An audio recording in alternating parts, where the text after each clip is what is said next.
Zexhai stood before the great crystal council chamber as three elder beings delivered his new assignment. His crystalline body caught the light from distant stars and split it into rainbow patterns across the smooth walls. The assignment was simple yet strange. He would live among humans aboard one of their military ships and watch how they behaved in dangerous situations. The Council of Watchers had been studying different species across the galaxy for thousands of years. They kept records of how each race fought wars, built cities, and treated their families. Most species followed predictable patterns. The violent ones stayed violent. The peaceful ones stayed peaceful. The smart ones relied on technology. The strong ones used brute force, but humans were different and nobody understood why. These creatures from a small blue planet had spread across dozens of star systems in just a few hundred years. They won battles they should have lost. They made friends with species that should have been enemies. They laughed at danger and cried. Over the deaths of beings they had known for only Zexhai had studied 17 different species during his long life. He understood the proud Altarians who built cities that touched their planet's rings.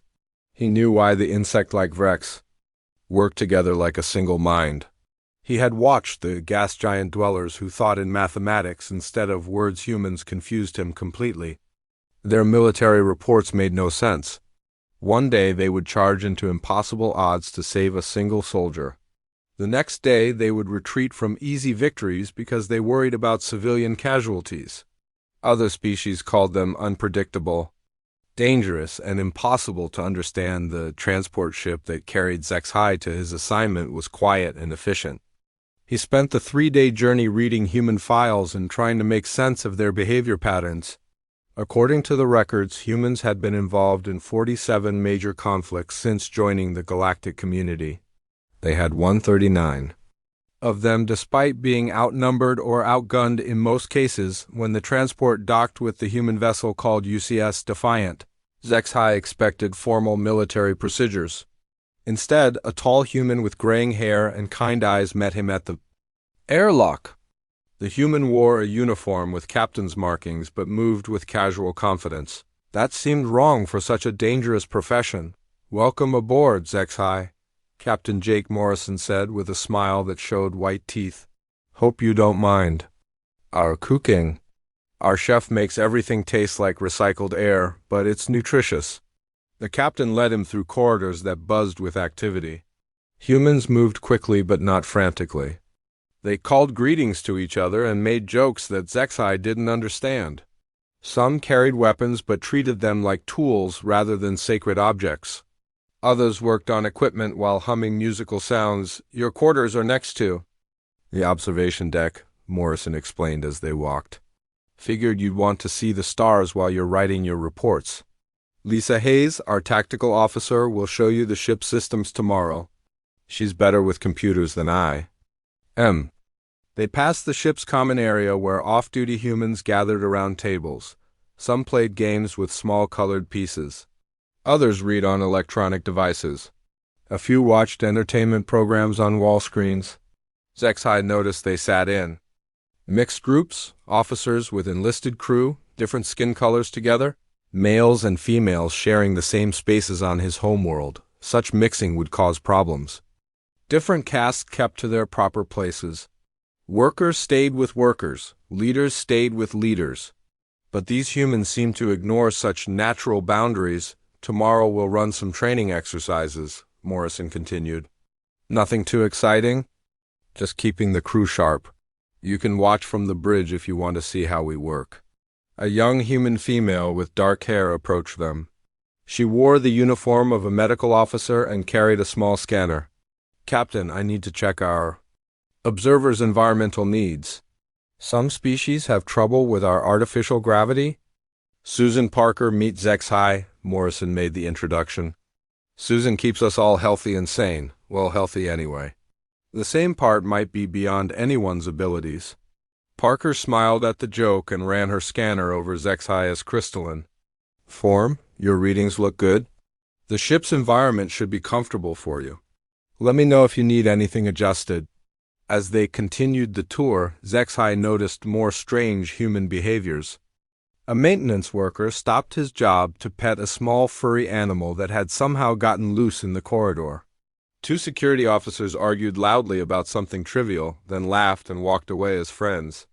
An engineer cursed at a malfunctioning panel, hit it with her hand, then thanked it politely when it started working again by the end of his first day aboard the Defiant. HFY had filled 3 pages of notes with observations that made no sense. These humans treated their ship like a home rather than a military vessel. They showed affection to animals and machines. They argued without violence and competed without hatred that night as he rested in his quarters and watched stars move. Past the observation port, HFY wondered if the council had made a mistake. These creatures seemed too soft and emotional to be the dangerous warriors that other species feared. Perhaps human military success came from luck rather than skill. He would soon learn how wrong he was. The alarm that woke HFY from his rest cycle was not the gentle chime he expected on a peaceful research vessel. Instead, a harsh sound filled the corridors of the Defiant while red lights flashed in urgent patterns. He quickly made his way to the bridge where Captain Morrison stood studying a holographic display that showed star charts and ship positions. "What do you see, Lisa?" Morrison asked the tactical officer who sat at a console covered with blinking lights and moving symbols. Lisa Hayes was a small human female with sharp eyes and quick movements. Her fingers danced across control surfaces while data scrolled past on multiple screens. "Distress signal from Kepler 442b mining colony," she reported without looking away from her work.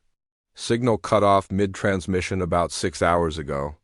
Last, message mentioned armed ships and demands for surrender." Morrison nodded and turned to another crew member. "Carlos, how long to reach the colony at maximum speed?" The chief engineer was a stocky human male with dark skin and clever hands that never stopped moving. 18 hours if we push the engines." "Hard, Captain. Might need some repair time afterward, but the ship will hold together." HFY listened to their conversation with growing confusion. The humans spoke as if they were already committed to responding to this distress call. But according to his files, Kepler 442b was 3 days away from the nearest military base. By the time help arrived, any crisis would be long over. Most species would log the incident and continue with their planned mission. "Sir, we don't know what we're flying into," Hayes pointed out as she continued analyzing sensor data. "Could be pirates, could be a civil war, could be anything. The mining companies don't always tell us when they're having labor disputes." Morrison considered this information while studying the star chart.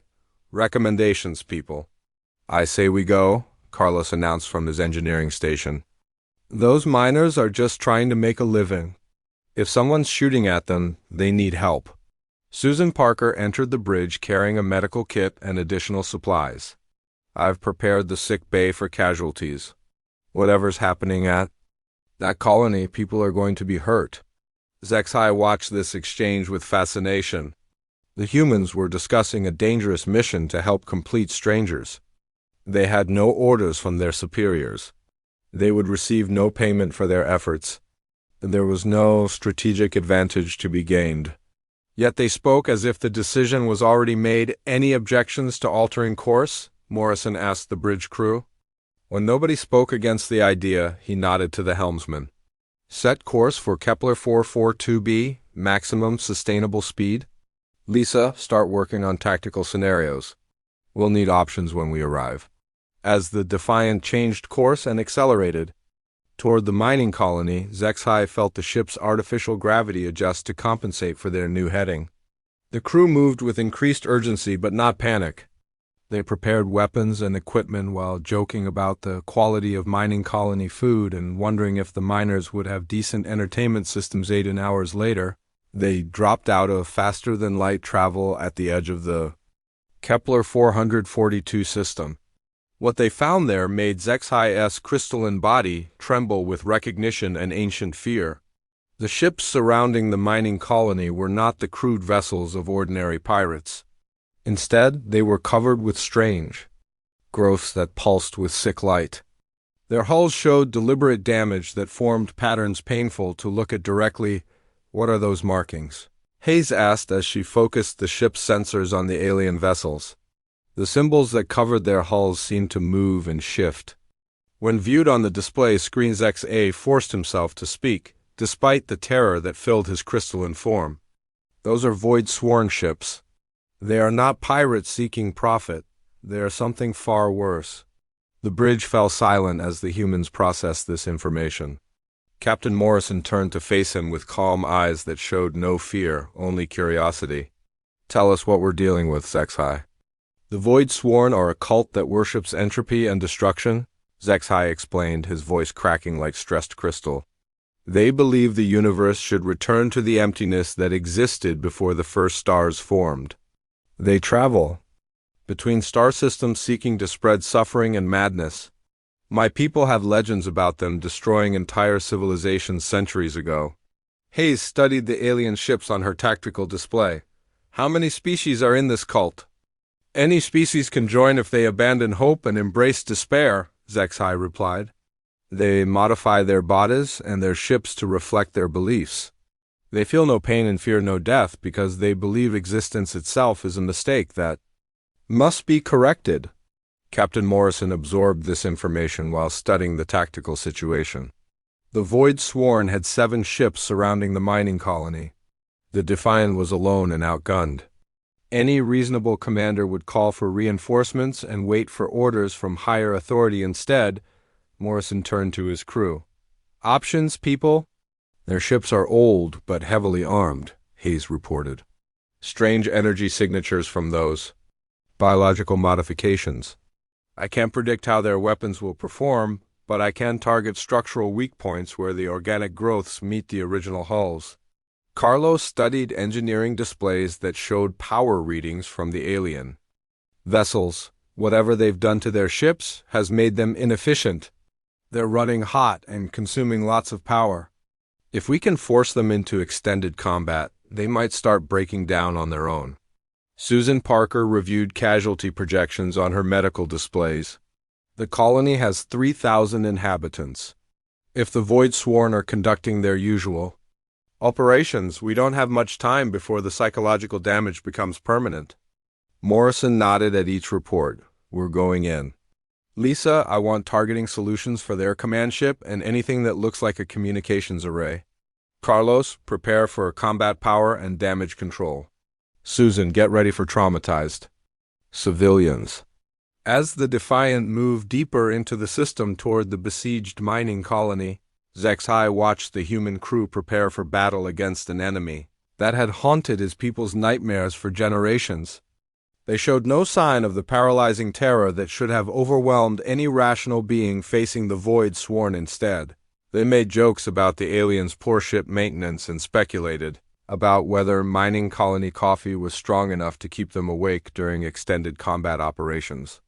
They treated the approaching battle as just another problem to be solved rather than a confrontation with cosmic horrors. Zexhai began to understand why other species found humans so disturbing. They faced the unknown with curiosity instead of fear. They prepared for danger with jokes instead of prayers. As the Defiant approached weapons range of the Void-Sworn fleet, he wondered if he was about to witness human courage or human madness. The answer would come soon enough. The first phase of Captain Morrison's rescue plan began with careful coordination that impressed Zexhai despite his growing fear. The human crew split into 3 teams with different objectives, each one designed to hit the Void-Sworn from multiple directions while they focused on defending their prize. Lisa Hayes led the stealth team through maintenance tunnels that connected the mining colony's different sections. Her group included 2 technicians and a communications specialist who would locate the hostages and establish contact with any survivors. They moved through spaces barely wide enough for human bodies, following building plans that Carlos had downloaded from the colony's central computer. The second team consisted of Carlos Rodriguez and 4 engineering specialists whose job was to reach the colony's main power station and defensive systems. The Void-Sworn had taken control of the mining facility's automated defenses and were using them to keep rescue ships away. Carlos needed to shut down these systems or reprogram them to target the alien cult's vessels instead. Captain Morrison led the main assault team with Marine Sergeant Kevin Turner and 12 heavily armed soldiers. Their mission was the most dangerous. Create enough noise and destruction to draw the Void Sworn's attention while the other teams completed their objectives. They would enter through the main docking bay where the enemy expected any rescue. Attempt to begin XI accompanied Morrison's team because the captain wanted his knowledge of Void Sworn tactics and capabilities. The crystalline observer's body shook with each step as they moved through the colony's outer corridors toward the central hub, where intelligence suggested the cult leaders were conducting their operations. The mining colony had been transformed into something from Zexhi's worst nightmares. The Void Sworn had spent days modifying the industrial facility to reflect their twisted beliefs. Walls that had once been simple metal and plastic now pulsed with organic growths that seemed to breathe. Lighting systems had been rewired to cast shadows that moved in disturbing patterns even when nothing passed in front of them. Watch your step. Marines! Sergeant Turner called out as they encountered their first modified section. The floor had been covered with a substance that felt soft and warm under their boots. Strange sounds echoed from air vents that had been expanded into tunnel systems large enough for human-sized creatures to crawl through. The Marines adapted to these conditions with disturbing ease. When they found doors that had been sealed with biological matter, they used cutting tools to burn through the obstruction while joking about the smell. When motion sensors detected movement in areas where no life signs should exist, they set up defensive positions and waited for threats that never materialized. This is psychological warfare, Morrison explained to his team as they advanced deeper into the modified colony. The Void Sworn want us to be afraid and confused. Don't let the weird decorations distract you from the mission. Zexhi marveled at how the humans processed information that should have driven them insane. When they encountered a section where the walls displayed moving images of cosmic destruction, the Marines commented on the poor quality of the projections and wondered aloud if the aliens had stolen their visual equipment from discount stores. They reached the first group of colonists 3 hours after beginning the mission. The miners had been suspended in biomechanical devices that fed on their emotional distress while keeping them alive and conscious.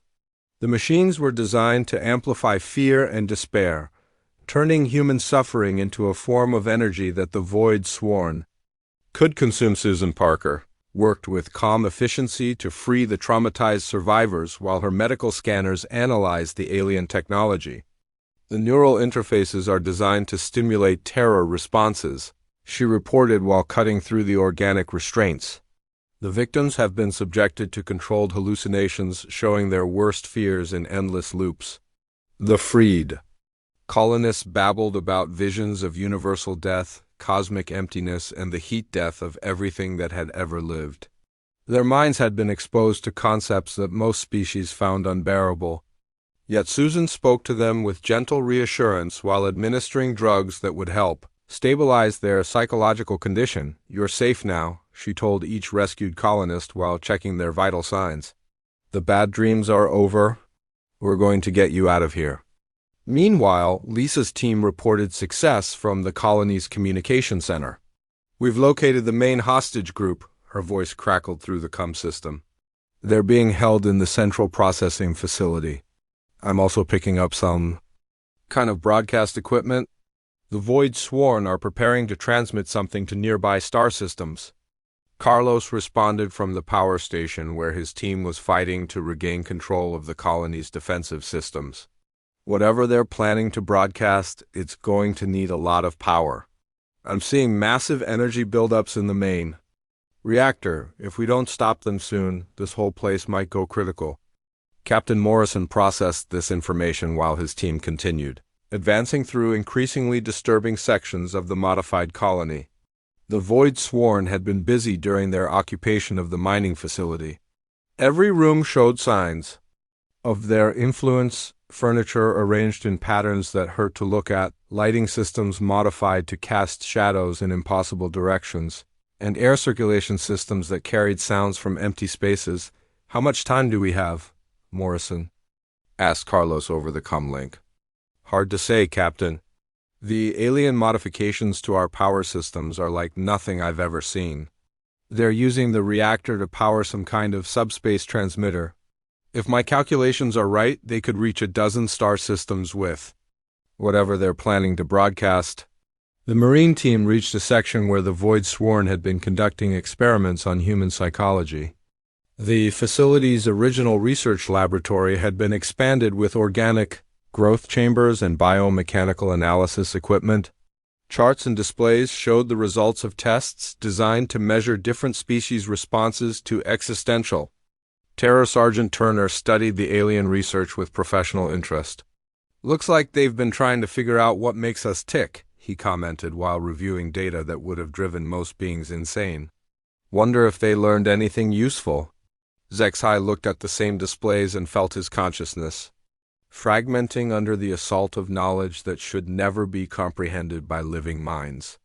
The research showed detailed analysis of human psychological responses to cosmic horror, entropy, and the ultimate meaninglessness of existence, but where the data should have shown human minds breaking under such revelations, the charts indicated something else entirely. Human test subjects had shown initial fear responses, followed by adaptive behavior and eventual stabilization. Some had even begun making jokes about the concepts that were supposed to drive them insane. "Sir, we've got movement ahead," one of the Marines reported. "Multiple life signs, but the signatures are all wrong. These aren't normal biological readings." Morrison signaled for his team to prepare for contact with the enemy. After hours of navigating through psychological warfare designed to break their minds, they were finally approaching the source of the colony's nightmare. Zexi realized that he was about to witness something unprecedented in galactic history: humans facing creatures that specialized in driving other species insane through exposure to cosmic truth. He wondered if even human adaptability had limits. The central laboratory of the mining colony had been transformed into something that violated every principle of rational design. Captain Morrison's team entered a vast chamber where the ceiling stretched upward beyond the reach of their lights. Organic conduits pulsed along the walls like veins in some impossible creature. The air itself seemed thick with wrongness that made breathing difficult in the center of this nightmare space. Dozens of colonists hung suspended in biomechanical cradles that fed directly into a massive processing unit. Their bodies were alive, but their minds had been connected to machines that harvested their psychological distress. Cables ran from their skulls to a central hub that glowed with sick light. Standing before this apparatus was the creature that had once been an Altarian named Mortis. The Void Sworn leader had modified his body with growths that made his original species almost unrecognizable. Extra limbs ending in surgical tools grew from his torso. His head had been expanded to accommodate additional neural processing organs. When he spoke, his voice came from multiple throats that had been grafted onto his neck. "Welcome, small frightened beings," Mortis said in words that seemed to echo from inside the listener's skull. "You have arrived just in time to witness the birth of perfect despair. Soon, the truth of universal entropy will spread to every inhabited world in this sector." Zexai felt his crystalline body beginning to crack under the psychological pressure that radiated from the Void Sworn leader.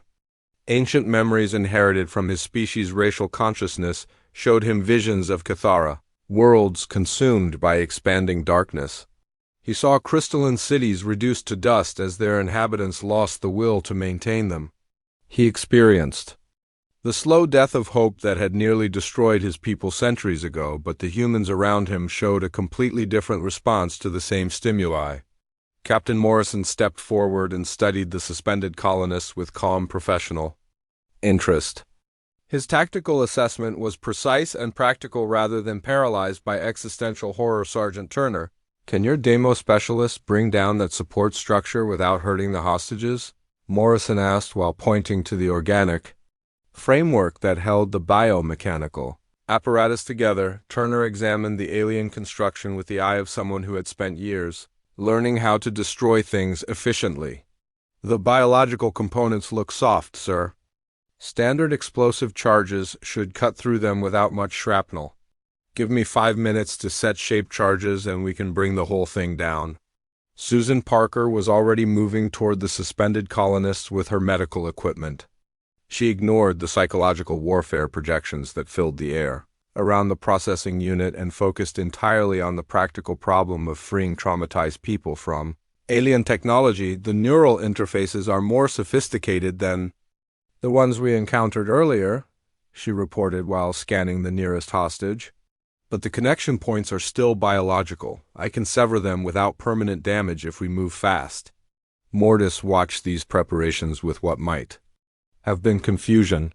You do not understand what you face, primitive creatures. I have shown your species visions of ultimate truth. I have revealed the meaninglessness of your existence and the futility of your struggles against entropy. Why do you not despair? Morrison turned to face the void-sworn leader with an expression that Zexhai had never seen on a human face before. It was not fear or anger or even determination. Instead, it was something cold and calculating that made the alien observer's consciousness recoil instinctively. Because we've heard it all before, Morrison replied in a voice that carried no emotion at all. Every species thinks they've discovered the secret of existence. Every cult believes they understand ultimate truth. You're just another group of beings who gave up hope and want everyone else to join your pity party. The casual dismissal of cosmic horror seemed to enrage Mortis more than direct challenge would have. The alien creature gestured toward displays that showed the heat death of the universe, the expansion of space-time beyond the point where matter could exist, and the eventual silence that would follow the last star's death. Look upon the end of everything, Mortis commanded. See how small and meaningless your efforts truly are. Accept the truth that all struggle is pointless. Lisa's voice crackled through the comm system as she reported from her position in the colony's control center. Captain, I'm reading massive power spikes in the transmission equipment. Whatever they're planning to broadcast, it's going to happen soon. Carlos added his report from the power station. Sir, I think I understand what they're doing. They're not just trying to broadcast despair to other worlds. They're using the colonists' neural energy to power a subspace transmission that will carry actual psychological contamination. Anyone who receives the signal will experience the same mental breakdown as direct contact with the void sworn. Morrison processed this information while his team continued their preparations. The humans worked with mechanical efficiency that ignored the reality-warping effects filling the laboratory. When gravity shifted to pull them toward the walls, they adjusted their positions and continued working. When the air filled with whispers promising eternal suffering, they increased their communication volume and kept talking to each other. How long to complete the broadcast? Morrison asked. 15 minutes, maybe less, Carlos replied. The energy build-up is accelerating. Sergeant Turner finished placing his explosive charges and reported ready to proceed. Susan had prepared medical countermeasures for the suspended colonists. The human team was ready to act despite being surrounded by manifestations of cosmic horror that should have reduced them to gibbering madness, but instead of madness, Zexhai observed something he had never seen before in any species. The humans were becoming angry. Not the wild rage that destroyed tactical thinking, but a cold fury that seemed to sharpen their focus and improve their coordination. Morrison's orders became more precise. Turner's explosives were placed with deadly accuracy. Susan's medical preparations showed consideration for injuries that hadn't happened yet. Even their casual conversation took on an edge that made the void-sworn projections seem less intimidating by comparison. You know what really bothers me about these cosmic horror types? Turner remarked while checking his detonator. They always assume that learning the truth about existence should make you quit trying. Like the universe being big and scary is some kind of excuse for giving up. Susan nodded while preparing sedatives for the traumatized colonists. My grandmother lived through 3 wars, 2 plagues, and the collapse of her planet's ecosystem. She used to say that knowing life was hard just meant you had to work harder to make it worth living. Mortis seemed to recognize that his psychological weapons were not having their intended effect. The biomechanical apparatus began glowing brighter as he poured more power into his attempts to break the human minds. Reality itself began to warp around the processing unit as concepts too large for normal spacetime tried to manifest in the laboratories. He felt his consciousness fragmenting as he was exposed to knowledge of entropy, heat death, and the ultimate meaninglessness of all existence. But even as his mind cracked under the assault, he noticed that the humans continued to function normally. They had acknowledged the cosmic truths that Mortis was trying to force on them, accepted the reality of universal entropy and eventual heat death, and then decided to continue their mission anyway. They showed him that courage was not the absence of fear, but the decision to act despite understanding the true scope of what they faced. The final confrontation was about to begin, and Zexai realized he was witnessing something that had never existed before in galactic history, a species that became more dangerous when faced with ultimate truth rather than less. The battle for the central laboratory began when Mortis realized that his psychological weapons could not break the human minds. The Void's sworn leader triggered the full power of his biomechanical apparatus, and reality itself began to collapse around the processing chamber. Gravity shifted in impossible directions while the air filled with manifestations of every species' deepest fear Zexai experienced. Visions drawn from his people's racial memory, the slow crystallization of everything into perfect static order, the heat death of the universe when all energy reached equilibrium, the silence that would follow the last conscious thought. His crystalline body began to crack as inherited terror threatened to shatter his mind completely. Captain Morrison positioned himself between the alien observer and the source of the psychological assault. "Stay with us, Zexai," the human captain said in a calm voice that somehow cut through the cosmic horror filling the air. "These are just scary stories. We tell worse ones to our children for bedtime entertainment." The casual dismissal of existential terror had a stabilizing effect that Zexai could not understand. Morrison's matter-of-fact attitude toward cosmic horror created a pocket of sanity in the midst of reality-warping chaos. Other humans gathered around their crystalline observer, forming a protective barrier against psychological weapons that should have driven entire civilizations insane. Susan Parker knelt beside Zexai and began treating the stress fractures that had appeared in his crystalline form. Her hands worked with gentle efficiency while she hummed a simple human melody that seemed to strengthen his failing consciousness. "The scary stuff can't hurt you if you don't let it," she whispered in words that carried more power than any mystical incantation. "Everything dies eventually," she continued while applying crystalline repair compound to his damaged surfaces. "Stars burn out, planets go cold, and even atoms break down over time. But that doesn't make the time we have meaningless. It makes it more precious because we know it won't last forever." Sergeant Turner's Marines had taken defensive positions around the biomechanical apparatus while their explosives expert worked to free the suspended colonists.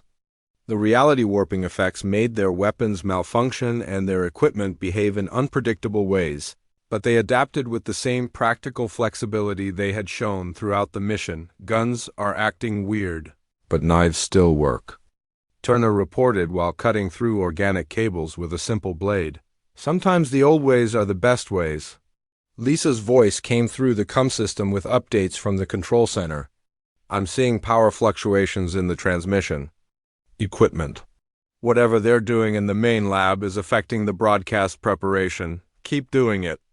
Carlos added his report from the power station where he was fighting to regain control of the colony's energy systems. "The alien modifications are breaking down under the strain. I think we can overload their equipment if we push them hard enough. But we need to move fast before they complete their broadcast." Mortis responded to the human resistance by pouring more power into his psychological weapons. The laboratory filled with manifestations of entropy, cosmic emptiness, and the ultimate futility of existence. Reality became fluid as concepts too large for normal spacetime tried to force themselves into the physical world, but instead of breaking under this assault, the humans showed Zexai something he had never seen before in any species.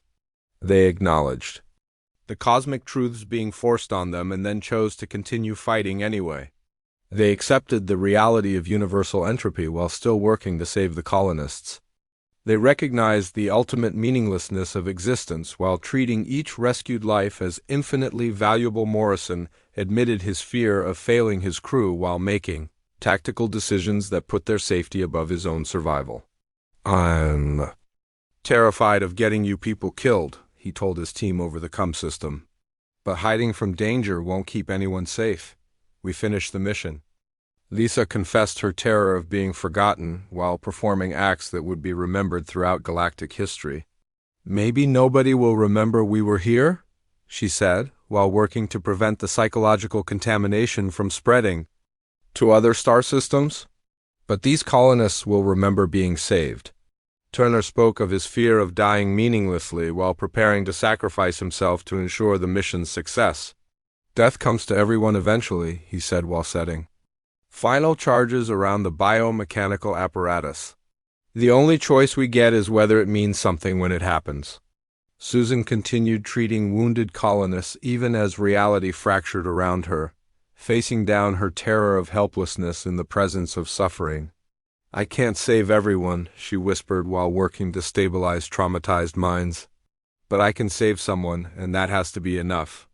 Carlos made the ultimate sacrifice when he realized the only way to prevent the broadcast was to overload the colony's power systems from inside the reactor chamber.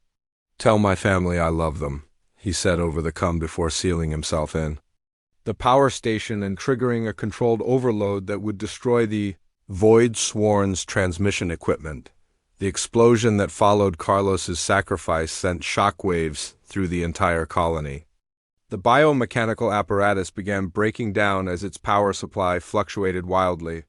Suspended colonists started dropping from their restraints as the neural interfaces lost connection. Ordus screamed in rage as his carefully planned operation collapsed around him. The reality warping effects intensified as he poured his personal energy into maintaining the psychological assault. But without the amplification from his equipment, his power was limited to the immediate area around the central laboratory. Zexi felt the pressure on his consciousness ease as the cosmic horror projections weakened. Susan's gentle treatment and the protective presence of the human team had kept his mind intact through an assault that should have shattered any rational being. He watched in amazement as the humans continued their rescue operation despite knowing they had lost one of their own. "Carlos bought us time," Morrison announced to his team. "Let's make sure he didn't die for nothing. Turner, bring down what's left of that apparatus. Susan, get those colonists stabilized for transport. Lisa, prepare the ship for emergency departure." The final phase of the battle was almost anticlimactic compared to the psychological warfare that had preceded it. With his equipment failing and his power sources destroyed, Mortis was reduced to a single alien creature facing a team of determined humans in a damaged laboratory. But Zexi realized the true victory had not been military. The humans had faced cosmic truth and chosen hope anyway. They had stared into the abyss of universal entropy and decided their actions mattered despite the ultimate futility. They had shown him that courage was not the absence of fear, but the decision to act with full knowledge of what they faced as. They prepared to evacuate the mining colony with its traumatized but living survivors. Zexi understood why the Galaxy Council feared humanity.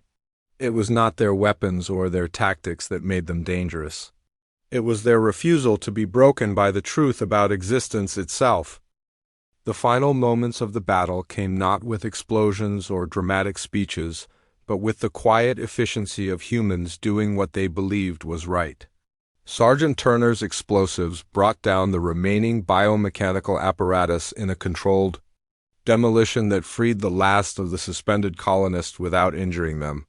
Susan Parker worked with methodical care to treat psychological trauma that would have left other species permanently. Damaged Mortis made one last attempt to break their minds by revealing the full scope of cosmic emptiness, the heat death of the universe, the expansion of space beyond the point where matter could exist, and the silence that would follow when the last star burned out.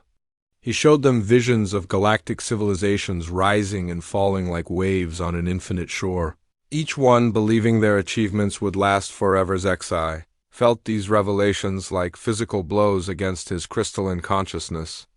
The knowledge that everything he had ever known would eventually crumble into dust should have destroyed his will to continue existing. But the humans around him processed the same information and reached completely different conclusions. So what? Captain Morrison said after listening to Mortis describe the ultimate fate of the universe. Just because everything ends doesn't mean it wasn't worth doing. My grandmother's cooking was delicious even though I finished eating it. The sunset is beautiful even though night always comes. The simple human logic cut through cosmic horror more effectively than any weapon. Morrison helped Zexai understand that meaning did not require permanence. Beauty did not need eternity to be real. Love and friendship and sacrifice remained valuable even in a universe that would eventually grow cold and empty. Susan finished treating the last colonist and began preparing them for transport to the Defiant. The rescued miners showed signs of severe psychological trauma, but their minds had not been permanently broken. With proper care and time, they would recover from their ordeal and return to useful lives. The human capacity for healing is remarkable, she explained to Zexai while reviewing her medical data. Other species might never recover from what these people experienced. But humans have this ability to accept terrible knowledge and then choose to keep living anyway. It's like they're designed to survive psychological warfare. Lisa reported from the colony's control center that the Void Swarm's remaining ships were retreating from the system. Without their broadcast equipment and their leaders' psychological weapons, the cult members had lost their advantage. They fled rather than face human forces in conventional combat. Should we pursue them, Captain? She asked over the comm system. Morrison considered the tactical situation, while helping to carry wounded colonists toward the evacuation shuttles. The Defiant could probably destroy most of the fleeing ships, but doing so would delay medical treatment for the traumatized survivors. Let them go, he decided. Our job is saving people, not hunting down every crazy cult in the galaxy. There will always be another group of beings who think they've discovered ultimate truth. As they prepared to leave the mining colony, Zexai reflected on everything he had witnessed during the past few days. The humans had faced an enemy that specialized in driving entire species insane through exposure to cosmic truth. They had experienced psychological weapons designed to shatter rational minds by revealing the ultimate meaninglessness of existence, but instead of breaking, they had become more determined. Instead of giving up, they had chosen to act with full knowledge of what they faced. They had acknowledged entropy and heat death and cosmic emptiness, then decided their choices mattered anyway. The journey back to civilized space took 3 days, during which Zexai watched the human crew process their recent experiences. They held a memorial service for Carlos Rodriguez that combined grief with celebration of his sacrifice. They told stories about their dead comrade that emphasized his humor and kindness, rather than dwelling on the tragedy of his loss. They treated the rescued colonists with patience and compassion while helping them recover from psychological trauma. Susan organized group therapy sessions where survivors could share their experiences without judgment. Other crew members volunteered their time to sit with traumatized miners who were afraid to be alone. Most remarkably, they showed no signs of the existential despair that should have followed their exposure to cosmic truth. Learning about entropy and universal death had not made them nihilistic or cruel. Instead, it seemed to have increased their appreciation for the time they had and the connections they could make with other beings on the final day of their journey. Zexai completed his report for the Galactic Council. His observations would influence how other species interacted with humanity for generations to come. He chose his words carefully because he knew the implications of what he had witnessed. "I have stood with humans and faced true terror," he wrote in his official summary. The terror was not what we faced together in that mining colony. The terror was the realization of what they might become if they ever decided the galaxy needed to be remade in their image. He paused in his writing to consider the full implications of human psychology. These beings could acknowledge cosmic horror without being broken by it. They could face ultimate truth and choose hope anyway. They could accept the reality of universal entropy while still treating individual lives as infinitely precious, fortunately. He continued, their capacity for compassion appears to equal their capacity for terrible resolve. They use their strength to protect rather than dominate, to heal rather than destroy. But any species that can stare into the abyss of cosmic truth and then decide to keep building civilizations represents a fundamental change in the nature of galactic civilization. When the Defiant docked at the space station where Zexai would transfer to his transport home, Captain Morrison came to see him off personally. The human captain looked tired but satisfied with their mission's outcome. "Thank you for staying with us through all that craziness," Morrison said while shaking Zexai's crystalline appendage in the human gesture of farewell. "Having someone who understood what we were facing made the job easier." Zexai considered pointing out that the humans had done all the real work while he had spent most of the battle paralyzed by existential terror. Instead, he simply expressed gratitude for being allowed to witness their remarkable capabilities. As his transport pulled away from the Defiant and began the journey back to Council space, Zexai watched the human vessel disappear among the stars. Somewhere out there, other crews were probably facing dangers that would test the limits of what rational beings could endure, but he was no longer worried about humanity's place in the galaxy. Any species that could face cosmic truth and choose compassion had already passed the most important test of all. They had proven that consciousness could triumph over entropy, that hope could survive knowledge, and that meaning could exist even in a universe destined for heat death. The humans would continue to confuse and surprise other species for many years to come. But Zexai no longer found that prospect terrifying. Instead, he found it oddly comforting to know that somewhere in the vast darkness between stars, beings existed who refused to give up hope no matter what truths the universe revealed to them. His report would recommend increased cooperation with humanity, while warning other species about their remarkable psychological resilience. Some beings might find human optimism disturbing or even threatening, but Zexai had learned to see it as the galaxy's best defense against the kind of cosmic horror that had nearly destroyed his own people centuries ago. The day he stood with humans and faced true terror had taught him that courage was not the absence of fear, but the decision to act despite understanding the full scope of what existence really meant. It was a lesson he would carry with him for the rest of his long, crystalline life.